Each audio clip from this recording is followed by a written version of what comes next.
There are a lot of things that you should be doing in your garden now that winter is fading away and that spring is coming on. Now, feeding is vitally important in the garden this time of the year. In fact, there's not a single plant or turf type that doesn't need a feed right now in the next week. Now, what you want to do is use a fertiliser that's comprehensive, that has all the macro and micronutrients required for strong plant growth. The thing is, we look at feeding the garden quite differently these days. We're talking about feeding the soil.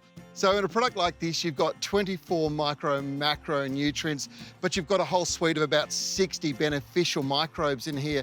Feeding these over the garden bed is going to encourage the soil to be fed. And when you're feeding the soil, your plants are so much healthier.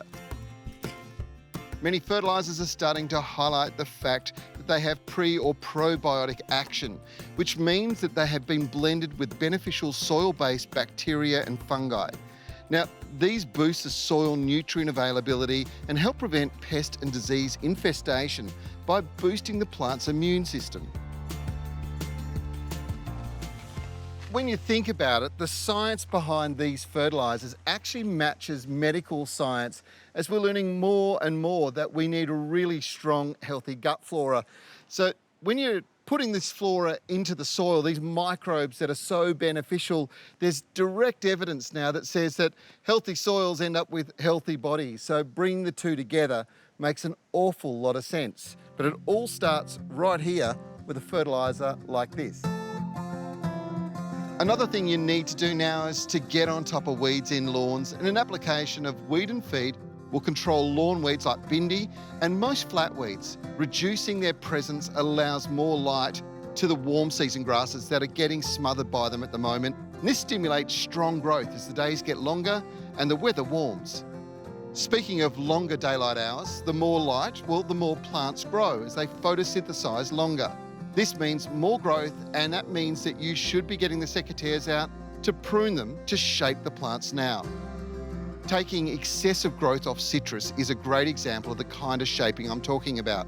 You can keep trees to a manageable height and make harvesting the next crop easier by taking out the top leader growth as it stretches towards the sun.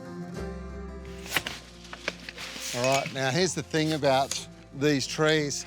If you're climbing up picking fruit from a great height, you're risking falling out of the tree or climbing a ladder to get up there, and ladders are the way most of us get hurt when we're in the garden. So I want you to avoid that. I want you to get an extendable pruner just like this, up to 4 metres in length. It allows you to get up, take the top out of the tree and keep the fruit down here where you want to be able to pick it by hand without climbing. Lastly, if your vegetable garden is like mine and grown enormous and many of the leafy greens have gone to seed, don't pull them out just yet. Let the seed form and then harvest it. This seed will be programmed to grow well in your garden environment, and seed collection makes for better, healthier gardens and saves you money when it comes to buying new seed.